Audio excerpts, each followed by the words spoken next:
This is your USMNT Abroad weekend update from February 21st to February 23rd of 2025. Hello. If you're new here, I'm Filippo, and welcome to Tactical Manager TV, and welcome to the US Men's National Team Abroad series, where every single Monday we update you on how the Yanks did abroad over the weekend. With that said, how was your weekend? Well, mine was very good. Thank you for asking. You know why? Because the Columbus Crew defeated the Chicago Fire 4-2 in their season debut. And I'm not happy because the Columbus Crew won. I'm happy because the Chicago Fire lost. So Greg Berhalter's era as the Chicago Fire head coach started with a big fat L. And I love it. Now that he's not the US Men's National Team coach anymore, I can actually root against him. You know, it's what Ben Franklin said back in the 1700s. You can take the hated one out of the team, but you can't take the hate out of a hater. And I'm a professional hater. With that said, before we start, don't forget to drop a like in this video. Let's try to hit 1,000 likes. And don't forget to share it with your mom, dog, cat, or that person you don't like. Let's play the intro and start the recap.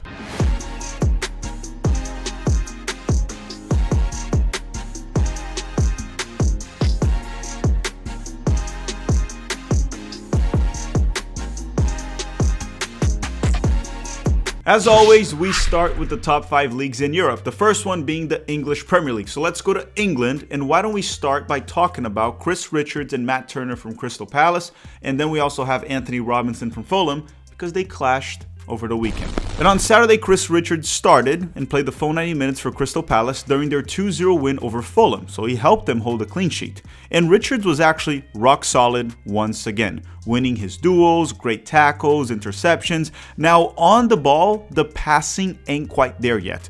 I would say he's been kind of meh the past few games when it comes to his passing or ability on the ball to progress the ball forward, to dribble into space. He doesn't really dribble into space actually, but overall, he had a great game on defense, and he helped them hold a clean sheet against a very tough opponent. Now, Matt Turner, he stayed on the bench the full 90 minutes, as always. But what about A-Rob? So he started for Fulham and played the full 90 minutes as their captain.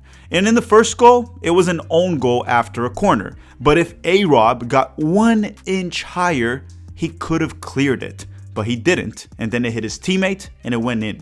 I don't know if we can really blame A-Rob for that. It's not like he mistimed the header. He just couldn't really reach it. I would say it's more of like bad luck, and it was really like an inch. Now, there was a moment in the game where he got lucky because of an inch.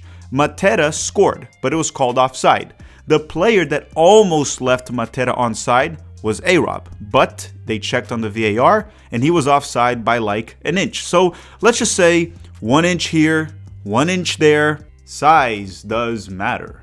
But overall, A-Rob had another solid performance, at least defensively. On offense, he didn't really offer much in my opinion, and he has been fine the past few games. I can't really remember the last time A-Rob had a bad game, but one thing is for sure, his form has most certainly cooled off because he was red hot a few weeks ago. Still in England, we have Tyler Adams and Mattia Kimboni from Bournemouth. And on Saturday, Tyler Adams started off the bench and came in the 60th minute for Bournemouth during their really bad 1-0 loss to Wolves. I didn't really watch Tyler because the game was at the same time as Fulham versus Crystal Palace, and I wanted to watch A-Rob and Chris Richards, see how they're doing, because I more or less know how Tyler is normally doing. Plus, Tyler Adams also wasn't starting. So we're going to know next weekend if Tyler was actually benched or he was just being rested. I doubt he was benched, but we'll find out next weekend. And this was a pretty bad loss for Bournemouth at home, even though they did play man down for 60 minutes due to a red card.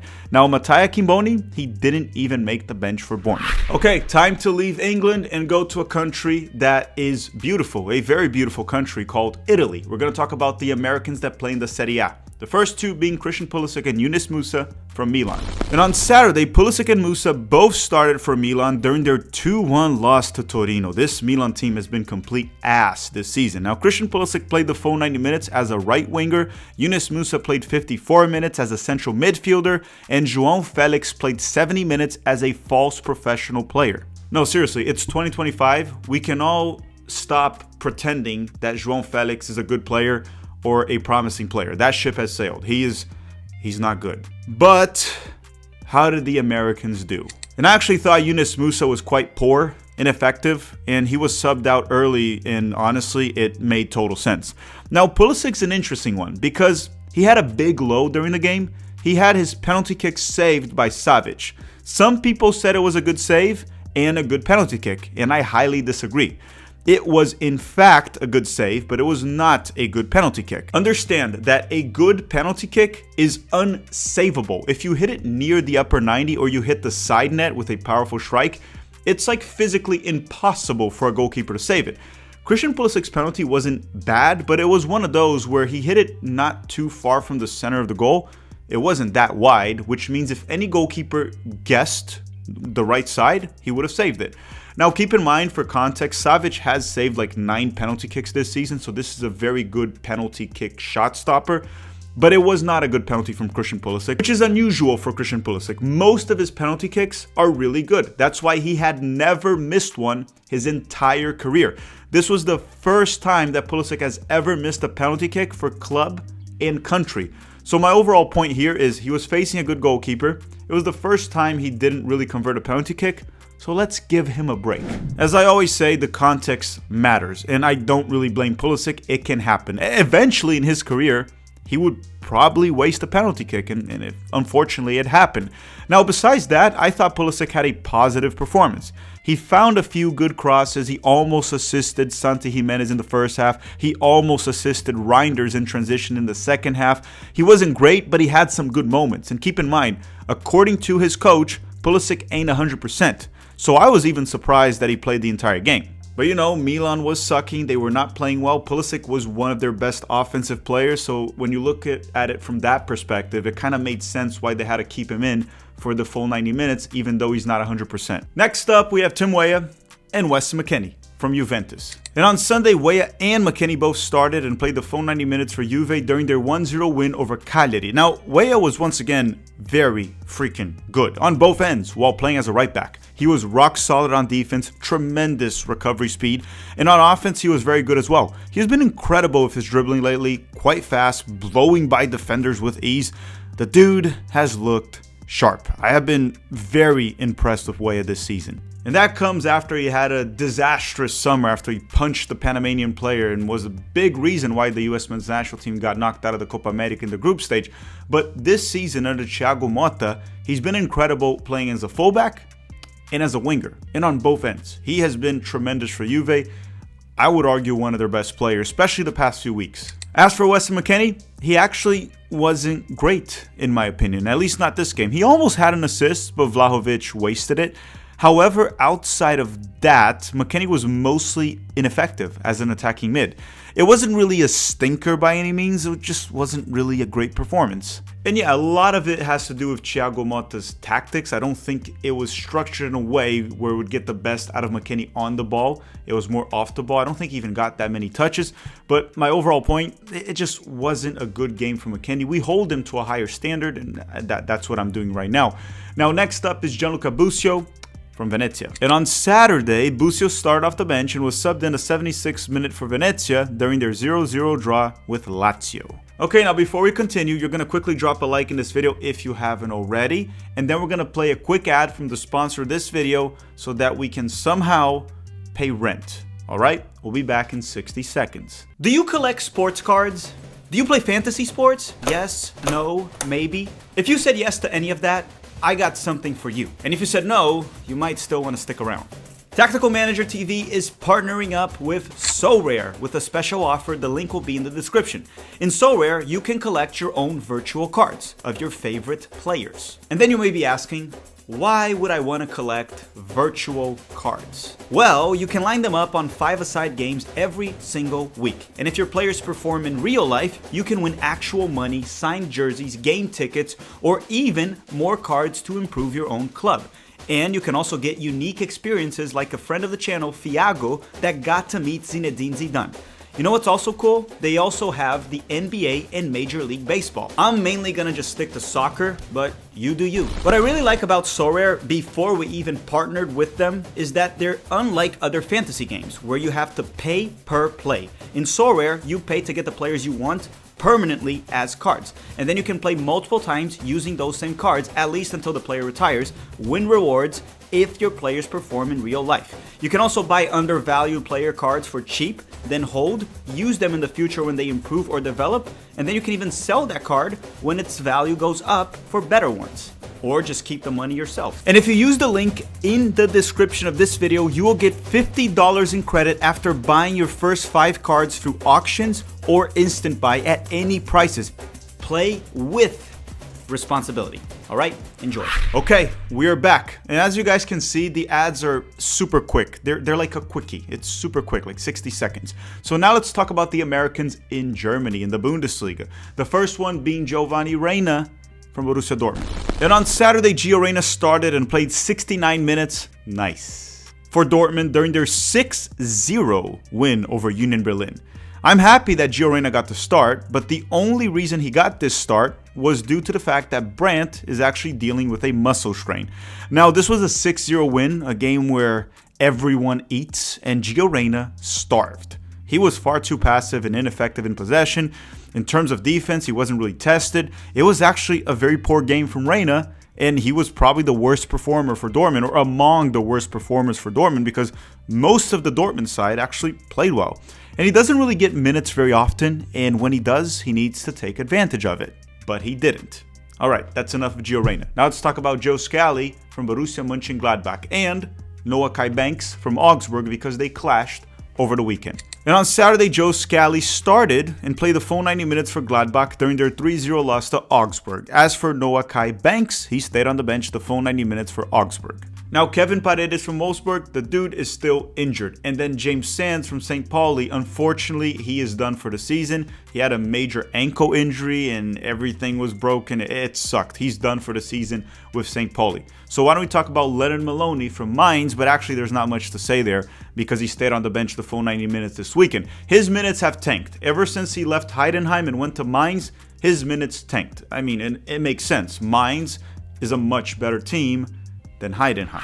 And then the last American we were going to talk about in the Bundesliga would have been John Token from Holstein Kiel, but he's also injured and he's out for a few weeks, so I got no more updates there. So we're done with Germany. We're going to leave Germany, right? Nothing else to say there. And we're going to go to Spain to talk about one American that plays in Spain. And his name is Johnny Cardoso from Real Betis. And on Sunday, Johnny Cardoso started and played the full 90 minutes for Real Betis during their 2-1 win over Getafe. And in my opinion, he had a good game. He was mostly press resistant, got fouled multiple times, many times. He protected the ball very well, protected the back line very well. The dude was just protecting everything that was around him. I'll put it this way. He wasn't anything incredible because he's not a forward. He doesn't get goals, doesn't get assists. Kind of like what we talk about with Tyler Adams.